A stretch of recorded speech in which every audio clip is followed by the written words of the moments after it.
देखिए थोड़ा सा 1 मिनट। थोड़ा नहीं हुआ रहता तो अब आ जा तुम। हाथ हटाया थोड़ा।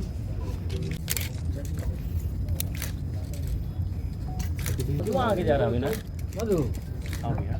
29/3/24 को रात 10 बजे के लगभग में चांडिल थाना क्षेत्र से हम लोग को सूचना मिली कि एक कार में फायरिंग हुई है।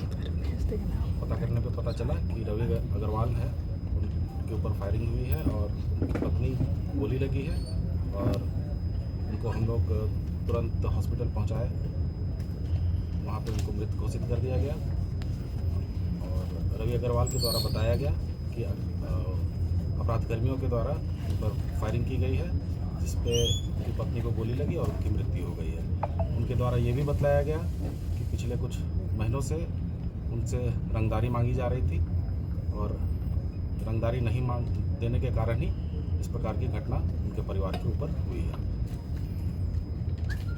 हम लोगों ने फिर मृतका के पिता जो है वो हमारे पास कांटेक्ट किए, वो हमारे पास आए और उन्होंने बताया कि उनको संभावना लगती है कि रवि अग्रवाल के द्वारा ही अपनी पत्नी की हत्या कराई गई है, क्योंकि पिछले 2-2.5 सालों से उनका संबंध काफ़ी ख़राब चल रहा था और इससे पहले भी कई बार फोन ही कर रहा है। रवि अग्रवाल के द्वारा अपनी पत्नी को मारने का प्रयास किया गया था। तो हम लोगों के द्वारा दोनों तरफ से कार्रवाई की गई। जो उनके ऊपर जो रंगदारी मामला था उस पर भी हम लोग काम करना स्टार्ट किए और मृतका के पिता के द्वारा जो आरोप लगाया गया था रवि अग्रवाल के ऊपर, उस पहलू पर भी हम लोगों ने जांच स्टार्ट किया और हमारी पुलिस की टीम जो है वो मानवीय सूचनाओं के आधार पर एवं तकनीकी सूचना के आधार पर हम लोगों ने एक व्यक्ति को गिरफ्तार किया। गिरफ्तार करने पर उसने अपना अपराध स्वीकार किया और उसके द्वारा बताया गया कि रवि अग्रवाल के द्वारा ही पैसे दे करके अपनी पत्नी को मरवाया गया है। इस क्रम में हम लोगों ने 4 लोगों को गिरफ्तार किया है, जिसमें रवि अग्रवाल खुद है, एक पंकज कुमार सुहानी है, रोहित कुमार और मुकेश मिश्रा। इसके अलावा और 2-3 अपराध कर्मियों की हम लोग को और तलाश है।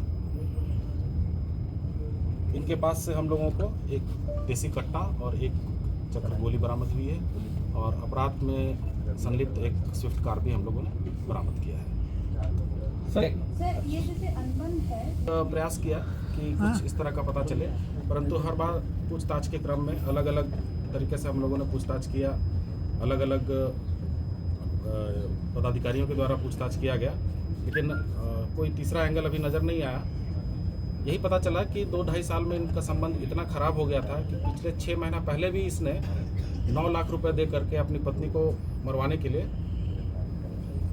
सुपारी दिया था, जिसमें बात हुई थी कि जो जिस अपराधकर्मी को इसने सुपारी दिया था वो उसको 4.5 लाख रुपए इसने दिया भी था, लेकिन उस समय गला रेत करके मारने की बात हुई थी और जिस दिन इनको करना था, ये हत्या करना था, उस दिन अपराधकर्मी नहीं आ पाया, जिसके कारण ये सफल नहीं हो पाया।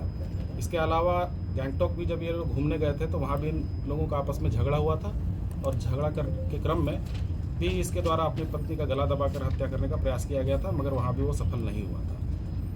तीसरी बार फरवरी माह से ही इसने अपना एक पुराना जो उसका ड्राइवर हुआ करता था मुकेश मिश्रा, उसके साथ मिलकर ये योजना बनाई और ये इसमें कुल 16 लाख रुपए में ये बात तय हुआ था, जिसमें से 3 लाख रुपए उसके द्वारा ऑलरेडी दिया जा चुका था।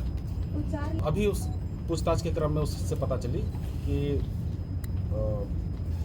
पिछले बार भी 6 महीना पहले भी वो 9 लाख में बात हुई थी और 4.5 लाख रुपए उसके द्वारा दिया गया था। तो उन अपराध कर्मियों की भी हम लोग तलाश कर रहे हैं। अभी वो कहना ठीक नहीं होगा। तो मुकेश मिश्रा को ही गिरफ्तार किया। सर सूचना है कि ये अनुसंधान का विषय है, जो कि चलता रहेगा, ये केस खत्म नहीं हुआ है, ये चलेगा। आपस में दोनों परिवार मिलकर के फिर समझौता कर लिए थे पुलिस के पास। यही था कि दोनों आपसे पट नहीं रहा था, दोनों झगड़ा करते करते मारपीट पे उतारू हो जाते थे और हर बात पे एक दूसरे से झगड़ा करना, मतलब इसका कहना है कि इसका जीना दूभर हो गया था। सर झगड़ा का वजह है कि मतलब ये पारिवारिक ही है। ये लोग नहीं बताया सर, माइक वाले कुछ भी ऐसा नहीं। शादी का हो चुका है, उसके बाद एंगल सामने नहीं आया है अभी तक के अनुसंधान में। कोई तीसरा एंगल सामने नहीं आया अभी तक, तो यही बात पता चलेगी। अगर तीसरा एंगल भी सामने आता है तो उस दिशा में भी हम लोग जांच करेंगे। बच्चे दोनों जुड़वा हैं। जुड़वा 10 साल